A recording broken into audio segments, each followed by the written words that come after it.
Hola, segundo año A. Espero que estén todos bien en casa. Ya estuvimos trabajando desde la plataforma y estuve recibiendo sus trabajos y la verdad que me parece que están muy bien, están respondiendo muy bien. Salvo algunos, bueno, que envían las actividades un poquito más tarde, pero bueno, vamos a ver si eso se puede ir corrigiendo con el tiempo a medida que le vayamos agarrando la mano a esta manera de trabajar. Hoy vamos a ver un poquito los conceptos de materia y los cambios de estado como para tratar de despejar algunas dudas. Materia. Entre los conceptos que estuve viendo en los trabajos, lo que hemos visto diferentes conceptos, como que estuve viendo que es lo que pusieron ustedes. La idea ahora es tratar de dar un concepto del lado de la física. Varios estuvieron bien con lo que escribieron, pero bueno, vamos a tratar de ir corrigiéndolos. Entonces, materia es todo aquello que tiene masa y ocupa un lugar en el espacio, como muchos dijeron.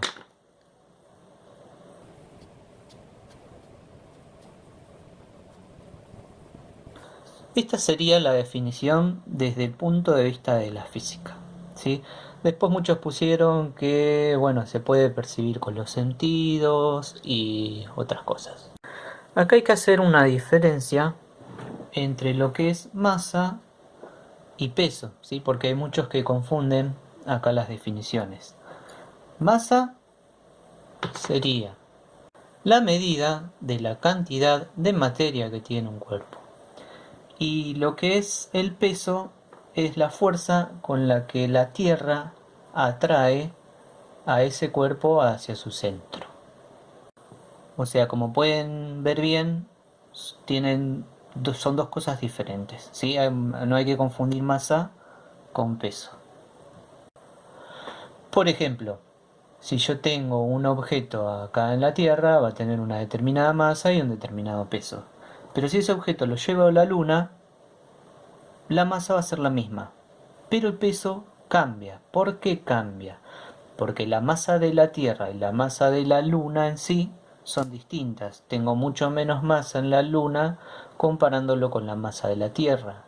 Entonces, con la fuerza con la que atrae la Luna es mucho menor la fuerza con la que atrae la Tierra. O sea, la fuerza de gravedad en los dos casos, en la Luna y en la Tierra, son distintas. Estuvimos viendo también los estados de la materia, que serían sólido, líquido y gaseoso, que son los principales que uno conoce.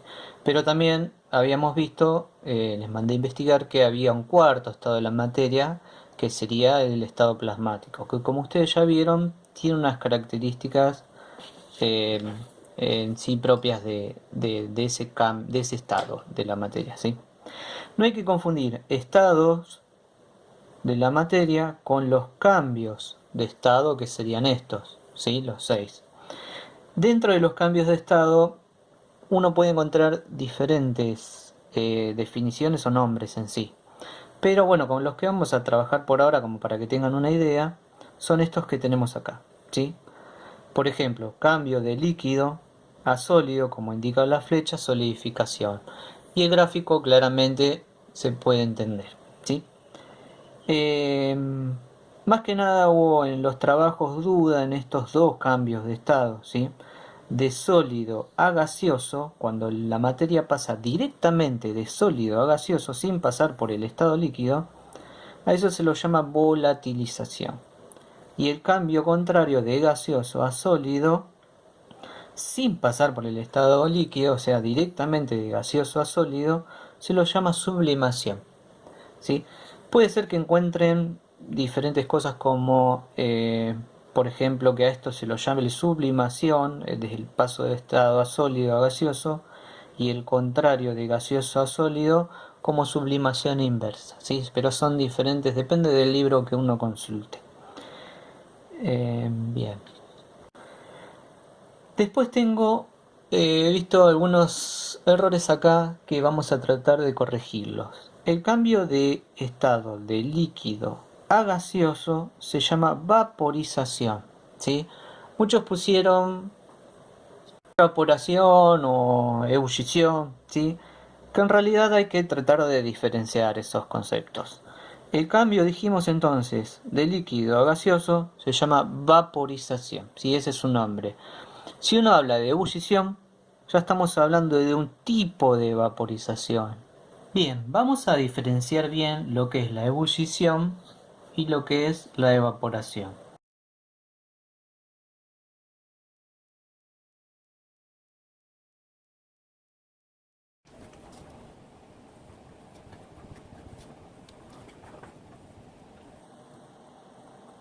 Muchos habrán escuchado que el agua cambia de estado líquido a gaseoso cuando alcanza una temperatura de 100 grados Celsius.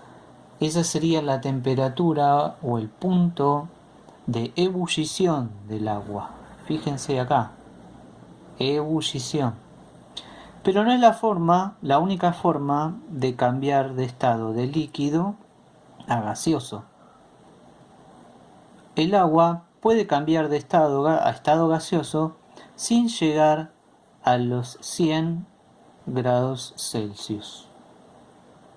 ¿Cómo puede pasar esto? Bueno, si yo tengo, por ejemplo, derramo acá en la mesa un poco de agua, yo vengo mañana, ¿sí? Después de que pase un tiempo, y el agua no está más. ¿Qué pasó con el agua? ¿Desapareció? No, en este caso el agua se evaporó. Por eso vamos a decir que la evaporación se puede dar a cualquier temperatura, pero la ebullición, para que se produzca ebullición, el agua tiene que alcanzar los 100 grados. Hay diferencias entre ebullición y evaporación. Si yo pongo a hervir agua en un recipiente, al ponerla al fuego, en poco tiempo, esta agua se va a evaporar, ¿sí? Va a llegar a su punto de ebullición y va a pasar de estado líquido a gaseoso, ¿sí? Y también si yo tengo un vaso, por ejemplo a 20 grados Celsius, o a menos o más también, esta agua también se va a ir evaporando, pero se va a ir evaporando en la superficie, ¿sí? Se puede llegar a evaporar toda. Si yo lo dejo bastante tiempo, puede llegar a evaporarse toda. En cuanto a la ebullición, el proceso es rápido y agitado. Y en la evaporación, el proceso es lento y ordenado. Esas son las diferencias entre ebullición y evaporación. Ya que hablamos de punto de ebullición, también podríamos hablar de punto de fusión. Para el caso del agua, ¿qué sería el punto? El punto de fusión serían 0 grados Celsius. Sí, punto. Esto es para el caso del agua, dependiendo también de la presión a la que esté. Y el punto de ebullición también depende de la presión cuando lo ponemos a 100 grados. Por ejemplo, si yo puedo estar en una montaña, ¿sí? A una altura considerable, este punto de fusión a esta altura va a ser distinto porque voy a tener una presión distinta, ¿sí? O sea, el agua va a hervir a menos de 100 grados, ¿sí? Va a llegar a hervir a menos de 100 grados. El punto de fusión y el de ebullición va a depender de la presión, ¿sí? Y de la altura, por ejemplo, depende de donde lo tengamos. Vamos a ver también que en este caso hablamos del agua, ¿sí? Pero hay otros casos donde el punto de ebullición y el punto de fusión en otros materiales no va a ser de 100 grados Celsius y de 0 grados Celsius. Por ejemplo, para el caso de el cobre, Si hablamos a temperatura ambiente, sí, temperatura ambiente, cuando hablamos de temperatura ambiente hablamos de unos 20 grados Celsius o 25, dependiendo del libro con el que estemos trabajando. Por ejemplo, hoy martes están haciendo unos 20 grados, está lindo el día. Bien, si yo tengo cobre acá en la mesa o sobre la hoja, va a estar seguramente, obviamente, ¿no?, en estado sólido a esta temperatura. Entonces, para que cambie de sólido a líquido, ¿sí?, se va a tener que fundir, o sea que su punto de fusión, si miro el cuadrito que yo les dejé por ahí, va a ser de 1083 grados Celsius. O sea que para que el cobre se funda, ¿sí?, tengo que llegar a alcanzar esta temperatura. Y el punto de ebullición del cobre es de 2567 grados Celsius. O sea, para que el cobre esté en estado gaseoso, tengo que pasar esta temperatura. A ver, para que lo vean mejor. Punto de fusión 1083. Sí, de este lado, mucho más acá, tendríamos el 0. Punto de ebullición de 2567. Si yo digo que tengo el cobre a 20 grados Celsius, la temperatura estaría menos de acá, entre el 0 y 1083, andaría por acá, bien cerquita de esto. Ahí decimos que está en estado sólido. Si yo digo que tengo el cobre a 2000 grados, estaría entre estos dos valores. Por ejemplo, por acá, 2000 grados Celsius, que es una temperatura muy alta. ¿En qué estado estaría? Líquido, ¿sí? Y si tengo el cobre, por ejemplo, a unos 3500 grados, ya estaría en estado gaseoso. Yo tomo también como ejemplo el oxígeno. Vamos a ver en la tablita que el punto de fusión es de 218 grados bajo cero y el punto de ebullición es de 183 grados bajo cero. O sea que si yo tengo el 0 por acá, voy a tener 1 grado, 2, 3, 4, 5, 6, 7 grados, 100 grados y va a aumentar por acá. Si estoy hablando de grados bajo cero, desde el lado de las matemáticas serían los números negativos, ¿sí? Entonces, punto de fusión, punto de fusión decía